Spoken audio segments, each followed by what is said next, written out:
Okay, everybody got their seats? Chair. That's worse than a chair shot to the head, my friend. I got a lot of balls. I don't know if your all's lives have changed the way ours did after seeing this. But I'm kind of afraid to touch this fucking thing right now. Whether super happy fun ball or just one that keeps coming back, much like the cat, we delved into two terrifying tales of haunted homes, ghostly gatherings, and interdimensional demons, potentially, blah, blah, blah. But supernatural shenanigans. let us kick off and start talking The Changeling. Yes.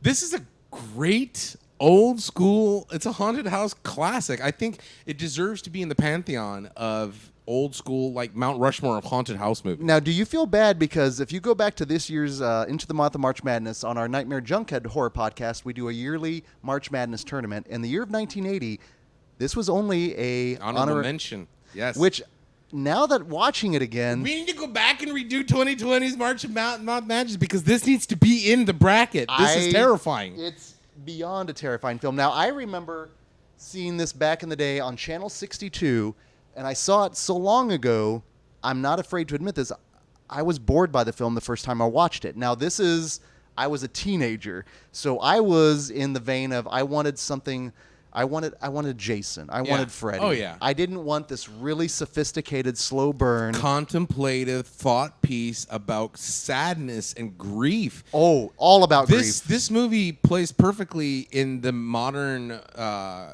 movies coming out because, as you've noticed, we don't have a lot of sexy teens being slashed by a killer in the mask anymore. We have thought-provoking, contemplative, grief-driven movies, and that's what seems to be coming out. This movie would come out with A24. Yep. This movie could come out with not quite Spectre Vision because there's not a lot of guts and gore and shit in there. No one hung dong. No one hung dong. So, but this would definitely be like an A24 or a Neon title. Absolutely. Because it's sad. At the base of it, it's sad. There was parts where I was almost either in tears or I was like freaking out. Now, do you think, speaking of those current horror films, I don't know if any of you out there have had the chance to see Relic yet, but Relic wrecked both of us. Relic wrecked us. I mean, I needed a couple of hours to compose myself out of grief. Do you think because of having recently seen that, and I know you watched The Changeling not too long ago, but before Relic, do you think that these films are really hitting a certain something in you now that as you're getting older? I think so. I think because like when you were younger, for a lot of people, we don't experience that sort of loss. We don't experience that sort of grief when we're like happy-go-lucky teenagers or even happy-go-lucky adolescents. We're gonna live forever. We're gonna rule the world, right? And it's not until because The Changeling just opens up with heartbreak. Okay, I'm watching it at home, and immediately I see a kid playing in the road. My gauge goes off. Exactly. Because I'm like, a snowy road. I'm like, did Stephen King write this film? And immediately, sure enough, I mean, from the get-go, we start with a ghastly murder, which I am not going to joke. With George C. Scott, I mean, he's perpetually in his 60s. Yeah, he's always been old. And he is portraying the husband and the father. Initially, when I was watching it, I thought he was the grandfather, and that was his daughter and granddaughter. Really? I had no idea. See, I'm cool with those May Decembers, and so that never like... It's that cool coiffed hair that he had. Yeah, and he's intense in everything. And another thing I like about this movie, before any ghostly hauntings and apparitions, we follow his just sad journey. The intro music was so depressing, and you're just like, you feel for the guy because whether you love him or hate him, whether you know him from his B-movie schlock or whether you know him from like his Patton Dr. Strangelove. He commands the screen. I mean, he's an actor's actor. He's got that chussel and everything, right? And so when you see this enormously strong, big-willed, strong man, sad, contemplating, and even before the hauntings, he's crying alone in his bed. That was heartbreaking. Genius. Strong men also cry. Right? Come on now. But it's also good to see that in the movies because you don't see that, especially in 1980. Well, think about what inevitably won our Into the Mouth of March Madness film. Friday the 13th from 1980, the farthest cry from what you would get with the Changeling. I would give that. I think this money gives that movie its run for its money. Absolutely, honestly, especially in Frights alone, Frights and Feels. Well, that's the movie, Frights and Feels. That's what it is. I mean, even when you find out, you guys, I'm not spoiling it because hopefully you guys just watched it. Even when you find out everything, like I was so sad when they were listening to the music or listening to the tape, the little music, Joseph. Father, right? And then it plays in their mind, and you can't help but feel all this sadness and grief and rage and emotion to the point where I was feeling all this sadness and grief watching this man dunk his disabled son in the bathtub and then find out that the banging in the thing was the banging against the pipes. Wonderful, wonderfully scary, wonderfully sad. I loved this movie. It's old-fashioned. It felt very gothic. Yes. Because it had that locale. It was that old haunted Gothic house.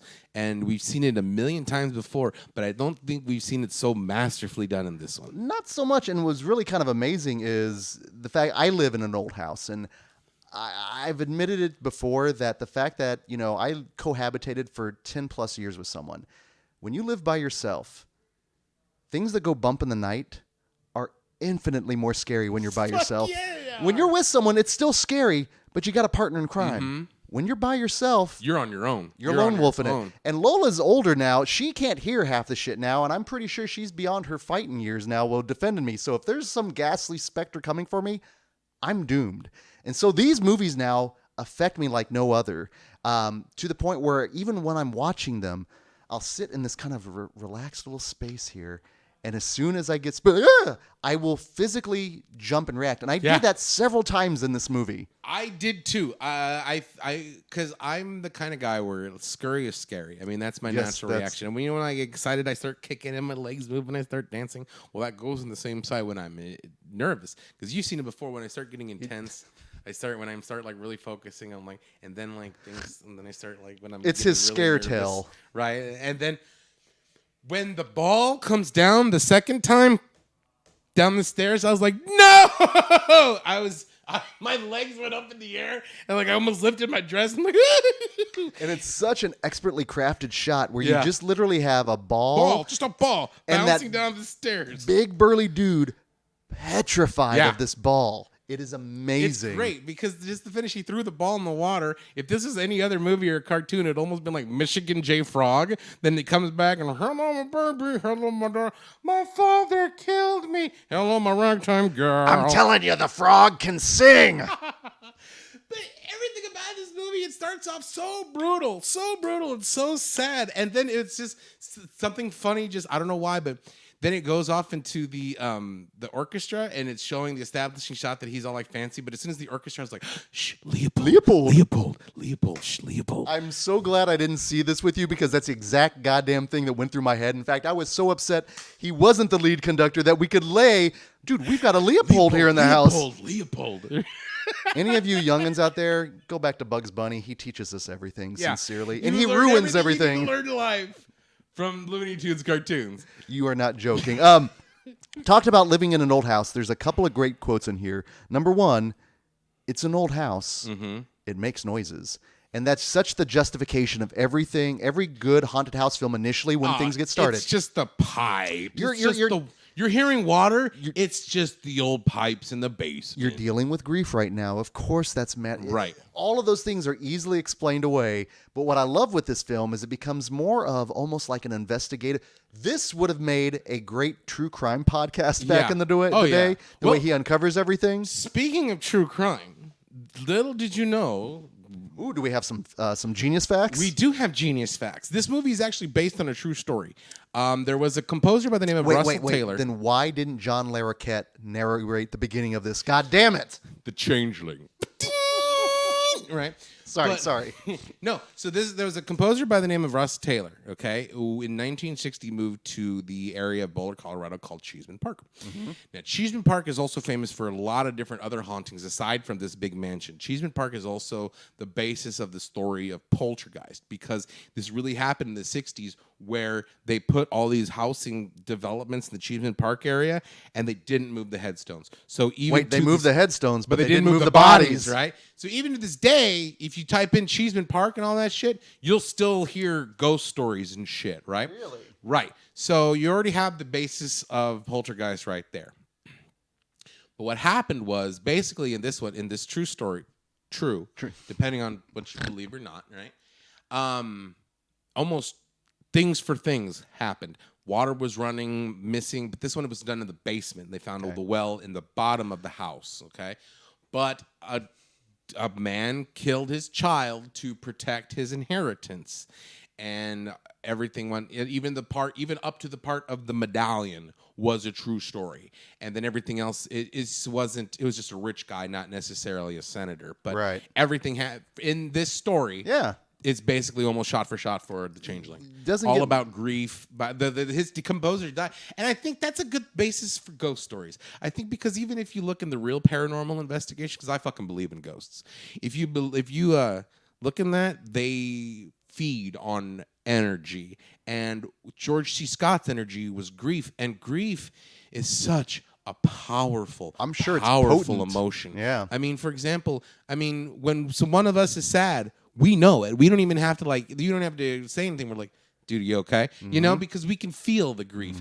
And so I would imagine that beings that just exist on a different frequency than us will feel that grief too. So it actually makes sense that all this was happening to him. Because I don't think if I was like, hey, Father, I don't think that's going to happen because I'll be like, I'm out. I'm not going in that attic. And that's the best part of this film, and what I really think makes it so decidedly different from any other ghost story is, and Eddie Murphy once famously did the whole "get out." Okay, I'm out. Good, I'm done. Bye.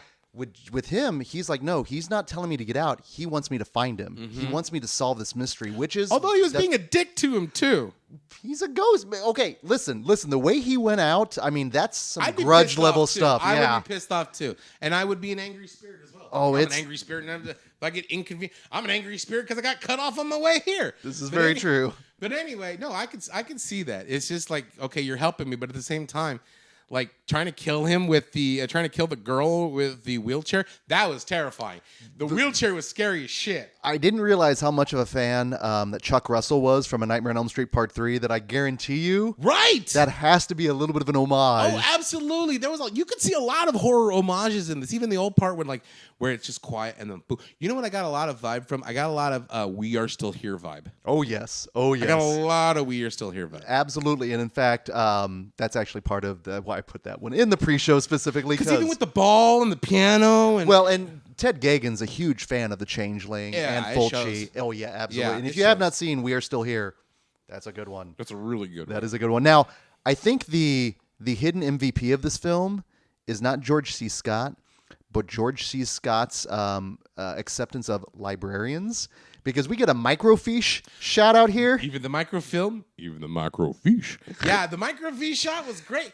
And I think that's another thing that's missing out of modern horror movies, especially modern ghost mystery movies, because it's so easy to go to the internet and find the answers and stuff. Well, this was the internet back then. Yeah, he had to go find the microfiche. He had to go to the House of Records and look at all the different things. And what I loved is the librarian and the House of Record guy was so excited to be able to get and lay everything out. I got this, and you see this, and you see that. Because really, if you're in the House of Records, what the fuck else you got to do? You know, if someone goes, hey, will you help me find... Fuck yeah! We got, like Janine from Ghostbusters. We got one! And so, Totally true. So it's all excited. I'd be excited, too. But, another shot that really was effective. I don't know why. It was a super simplistic shot, but it just kind of really... That's unnatural. Is when he's digging up the well in the daughters and the other girls. When there's a well underneath your bed or in your floor, yes. Move. No. If you're having dreams that cheddar goblins are coming out of the water in your room and move, and as soon as she opened that and there's a well, I'd be like, okay, I'm out. Remax. Excuse me, James Karen, why'd you answer the phone? No, but as soon as that happened, I'd be out. But when he's going there's something there still, and he's sitting there, and all of a sudden, the chain comes from in reverse. Mm-hmm. I was just like, there's something unholy, unnatural about that. And I've seen reverse shots all the time, but this one was just so the pacing of it. The pacing, that's what it was, because it wasn't and it wasn't so slow, but it was just like Measured. yeah, Oh, it was frightening. Like It was like a frightening. snake. It was very serpentine. There was something that really got to me as well, and this year I got to see Insidious for the first time, and the seance scene in this movie gave me some Insidious vibes through the fact that she's being channeled, and almost like the methodology was very similar. Now, granted, she didn't have the killer gas mask on, but that scene in of itself was intense because you could see him go from "What the hell am I watching?" to "Oh, okay." We've got some shit. The seance scene was wonderful, I loved and I it. think the fact that she just had this "Ah." crying, glassy, terrified look in her eyes She- as she was driving, and she's, "What's your name?" Joseph. Yeah. And I was like, "This is super scary. This is extremely done well." The one that got me then afterwards is when he's listening to the tape and then he starts hearing Joseph. and, Yeah. and for a second the way he's got the volume, even in the audience, we're like, wait, what was that? And then as the audience surrogate, he goes back for us, and then it's so good, so good. Everything was done smartly. Yes. His reactions were smart. They weren't except for the fact that I wouldn't go looking for the basement, or looking for the attic. But I mean, for the most part, like, okay, I don't think he really means me malintent, but at the same time, He's a learned man, genius. He is That's a what learned learned men do. A house of doctors or musicians, regardless. they go and they find out. But it was also an encouragement ghost. Yeah. Because when he was banging on the thing to open up with the lock, and then it kept- stopped, and he was like, "No," and the ghost was like, "No, you're Keep almost doing it. there. You're almost there. Come on, dude, you can do it. Come on, George. Bang, bang, bang." And then it finally opened, and stopped. He goes, "Okay, good job. Yeah. Good job, George." Well, final thoughts, because I want to make sure we wrap up on this one. But yes, there was one thing I had to go. Yeah. When he had such disdain for the titular for changeling. the changeling for the senator, first of all, and fuck that snitch ass secretary. The secretary was a snitch, and that cop deserved everything he got too. How you gonna go in? I'm Officer DeWitt, and if you give it to me now, I'll come back within an hour. And you're Yeah. like, "All right, come on back." And the ghost is like, "Okay." Joseph took care of him. Let's do this. Let's do this. And so I'm thinking, okay, so the whole time I'm thinking, okay, if he has enough power as a ghost to go to another woman's house and to kill the cop, how come he hasn't got to the senator? But then I'm like, okay, because the mystery hasn't been solved yet. He needs physical. Yeah. And the senator had to have known. The senator had to have known because he was 9 years old. Okay, 9 years old, and I forgot about that because I was talking to you about that. I was like, I thought the senator was kind of not complicit with it, but no, he had the chance. He knew what was happening. Mm-hmm. He was caught up in it. He went was along complicit. for the ride. They're like, "Hey, you want to be an orphan the rest of your life, or do you want to live in the laps of luxury?" Fuck, live in the lap of luxury. I can't blame the senator for doing what he did when he was at 9, but at the same time, at some point in time, he should have been like, look. Yeah. But when George C. Scott had such contempt, and he goes, "You're a changeling," and first of all, I was like, "Yay!" Because it's the title. It's the title of the movie. Yay! But the way he said it was such contempt, dripping, just hate. You're nothing but a changeling, a no good baby stealing troll, and it was just like, that is a hardcore insult. I got to start putting that in my repertoire. Hardcore, like Hardcore the film with George C. Scott. And it took us 90 minutes for him to go full GCS. Yeah. Son of a bitch, what do you want from me? What are you waiting for? He doesn't quite rock the Jennifer Love Hewitt, although his cleavage would be a little bit, that's more Chussel than cleavage, unfortunately. But no, I'm so glad I revisited this film.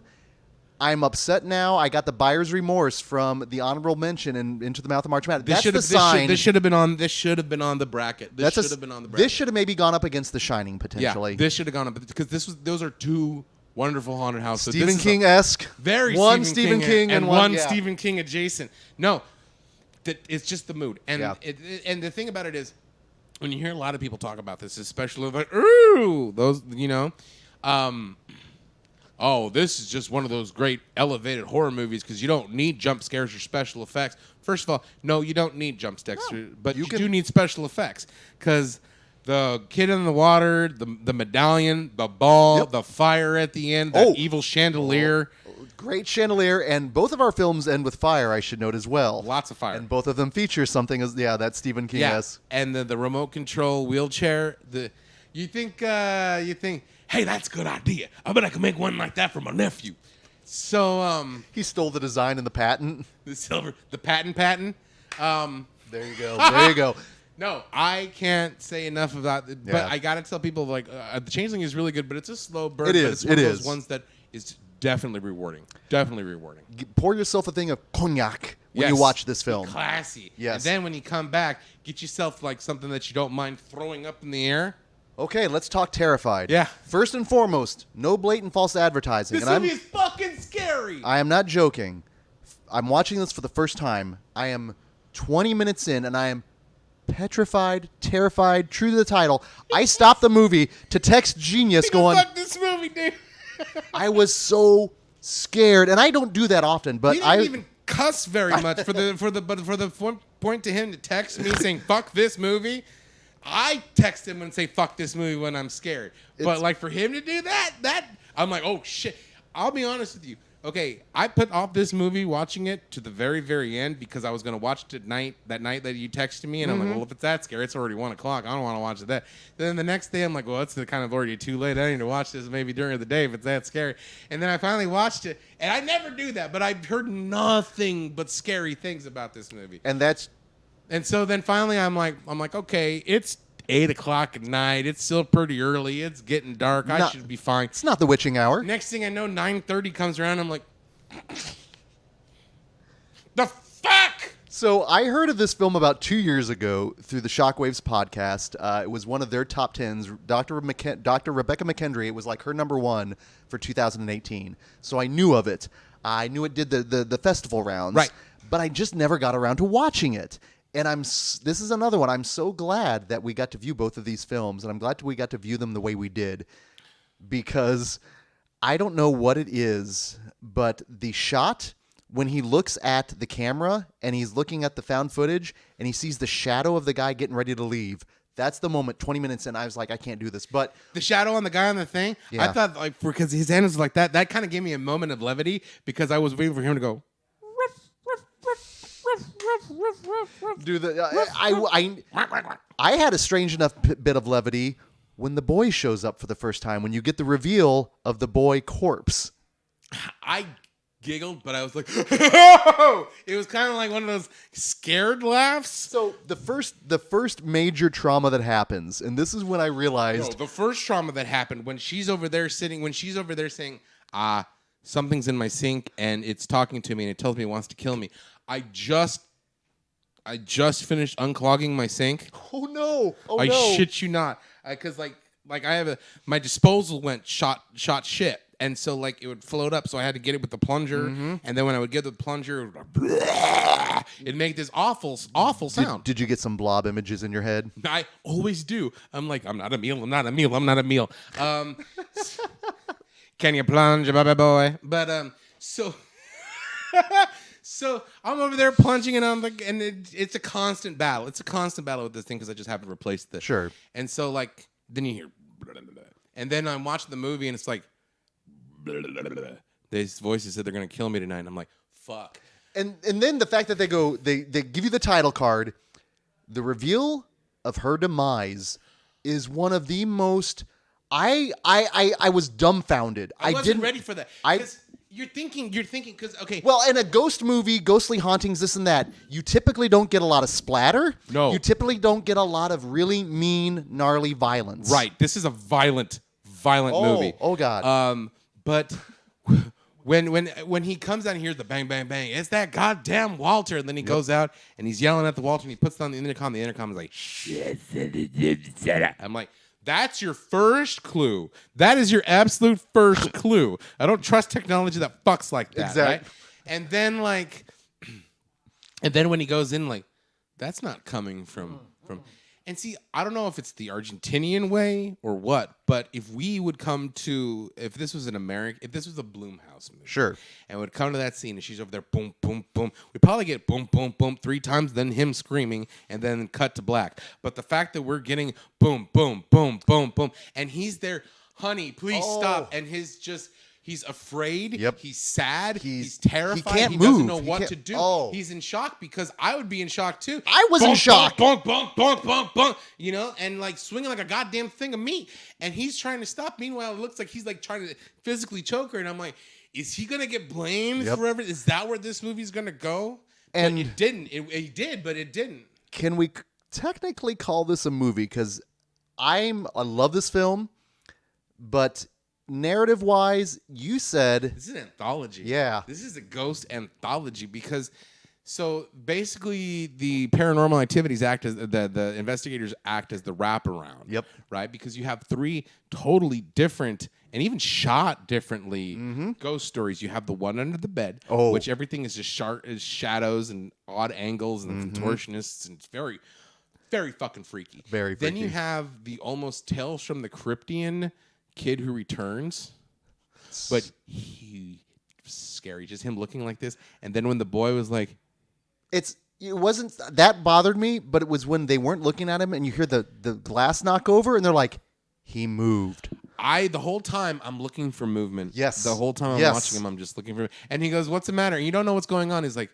"Because we just finished watching horrible shit, and we think horrible shit's gonna happen, and then the kid gets plowed." Final Destination. Oh my God. I wasn't expecting the kid to get plowed. I was still expecting more of Walter's story. Yes, but then it moves on to another story of the kid, and it opens up with the kid getting eviscerated by the goddamn bus. And what's the next scene we see is them washing all the blood off, which is something you don't really see a lot. And it was just added to the film like, this kid got fucking creamed. And that's when I was like, oh, this is the true connective tissue of our 2 films. Right? Ladies and gentlemen, yes, the through line. But but I thought the through line was ghosts. I didn't know it was going to be That's what we planned initially. That's what we wanted it to be. Okay, so no, but then like it just gets creepier and creepier, and then it's on to the other ghost story. So you have the banging, you have the bed, and you have the kid who returned. 3 totally different types of ghost stories that all work together. And what I really love, though, is the fact that they bring in these investigators, and they all have their ways of investigating. In fact, my little favorite bits is when they're setting up all their little homemade detection kits, ultimately. You've got, like, water. You've got the Spanish Sam Neill. Yeah. Oh, my goodness. Yeah. That whole scene when he's looking at the silverware that's hanging the utensils, and then the knife jacks him. And then he's like, and then you hear... And I was like, the fuck? There's ghosts sucking blood, and it's coming out of the water, and then we're going all over the place because this movie is all over the place. But when the guy was looking through the camera and he sees that thing come out of the bed that initial time, it's that freaked me out. But it was when it got halfway out. And it looked at him looking to make sure he's in the bed. Yeah. And the fact that every time that poor guy got in the bed, there was that time he covered himself up with a blanket. And the thing was right there on top of him. You could see the shadow. And he was still like afraid, but it still had that like disconjointed move. The movement of it. The sound design in this film, the score. I listened to this with headphones on, and I think the loudest you can hear this, I want to see this in a theater. I want to see this with a socially distanced house. Yeah. But I want to hear people react because I reacted by myself on a freaking little laptop. I can only imagine in a theater how this would play. On my TV, I was freaking out. It had a very Insidious vibe. The music and the tone, because Insidious is a mean movie. Oh yeah. This one is 10 times meaner though, but it's also like the strings that come in that accentuate the jump scares. Yep. And that's the thing I like about the last movie had no jump scares. No. But this movie has some of the most exquisitely crafted jump scares that are 100% earned. My favorite one is when the guys call it, because these are that's technically the jump scare. Technically these aren't ghosts per se. They're interdimensional beings technically. And there's that point when he's calling the guy. He's like, "Where are you? You're by the what? No, are you by the window?" And he goes, "I see something." And every time he shifts to one side, he sees nothing. He shifts to the other side, he sees the thing from underneath the bed. And I was like, "Oh, please don't do this," because I thought I had a feeling that's what they were setting up, and I even anticipating. It still scared me when it hit. When he finally turns to the right, there's that thing. Because it doesn't do the 1, 2, 3 scare. No, it does the 1, 2, 3, 6, 7 scare. Yes. And so then you're like, oh, you weren't expecting it, because us as trained horror aficionados, there's a certain rhythm. There's a certain timbre. There's a certain thing that this, like in comedy, good comedy comes in threes, right? Good scares comes in set up, nope, set up, yup, so there's that 3. But this one, set up, nope, set up, yup, set up, nope, set, fuck, and it's just disjointing. That was scary. That scared the piss out of me. There was another one. I wrote down what the fuck every time I got scared or like. I had a true WTF moment when the cop is kind of the audience surrogate in this film because so many days from retirement. Perfect. Then when he says I'm 2 days from retirement, I'm like, oh, dude, you're fucking dead. I'm like, we're following along with you, but I'm not expecting a happy ending. When you're getting too old for this shit, that means your days are numbered. Numbered. So bad, but he's out in his car. And you see this shot of the window, and you see all of a sudden in the back something moving towards the car. So you know something's running.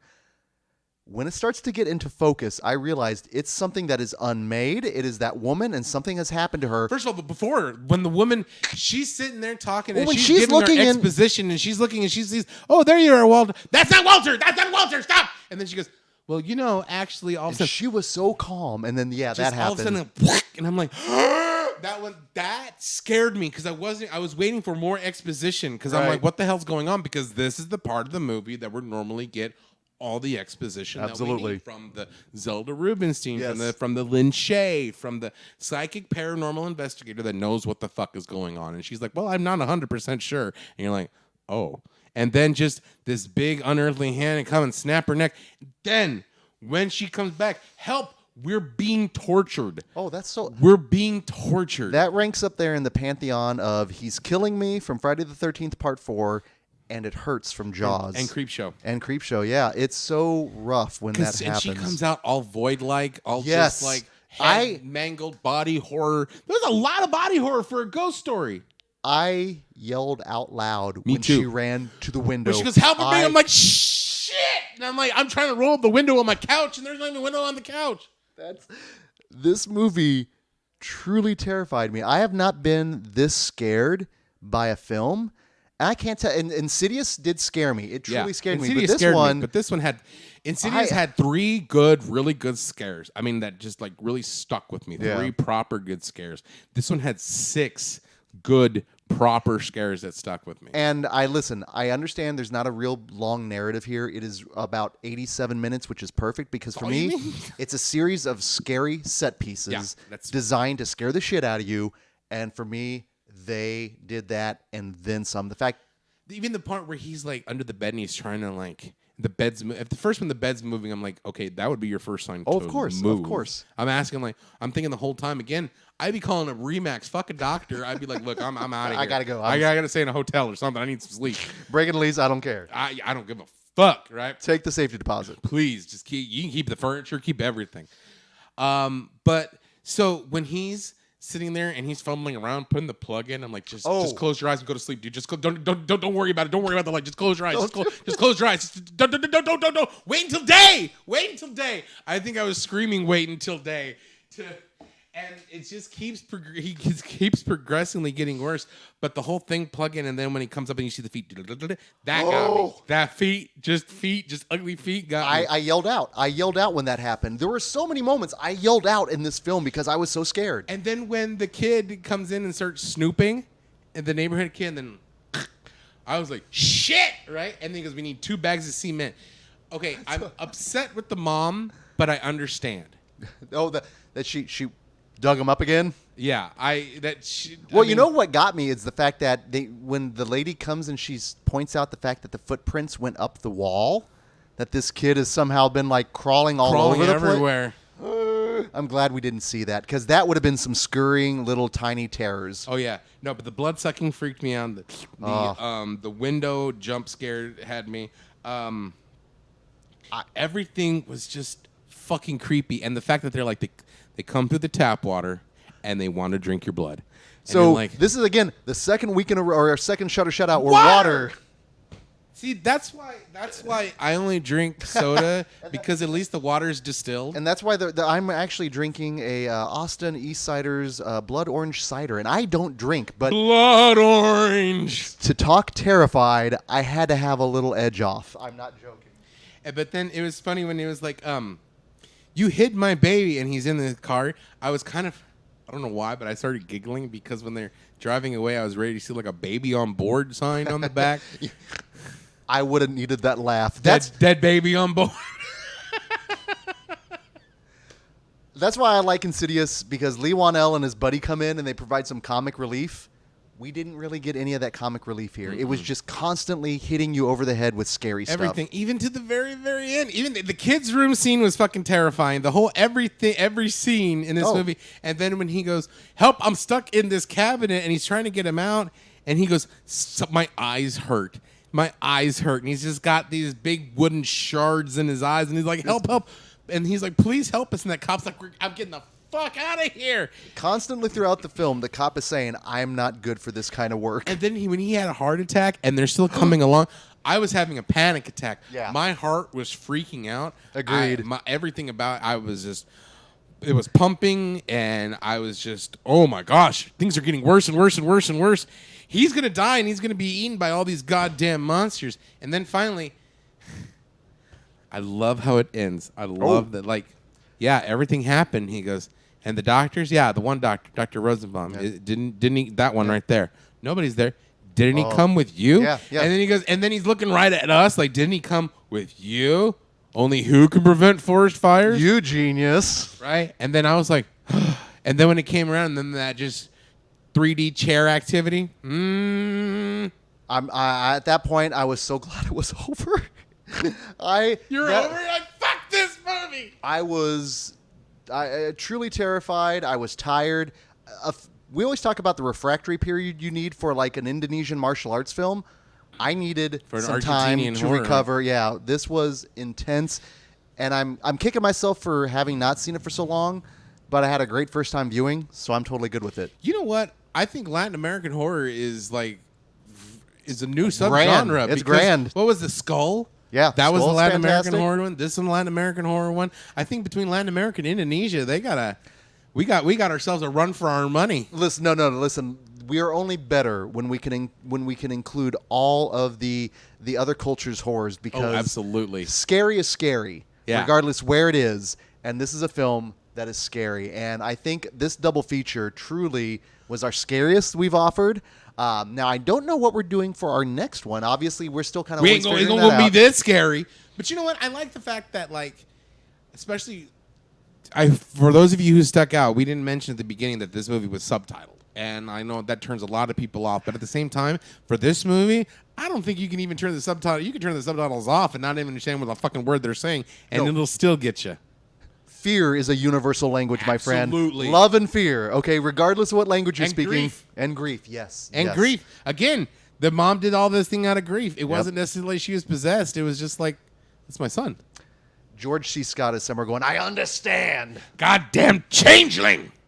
So obviously we had a blast with these two films. I thought this was a really good, nice double feature. Now, obviously here, shall we go? We'll discuss what we're going to check out the next Shudder Shadow double feature. We'll get to it eventually. But thank you all for It'll be great. Experiencing this, and I'm curious what people chatted along with us on the side there. But no, I had a great time with this. So until the next Shudder Shutout double feature, this is Greg D. Ooh, and I'm the ghost of Genius McGee. And we will see you in your dreams.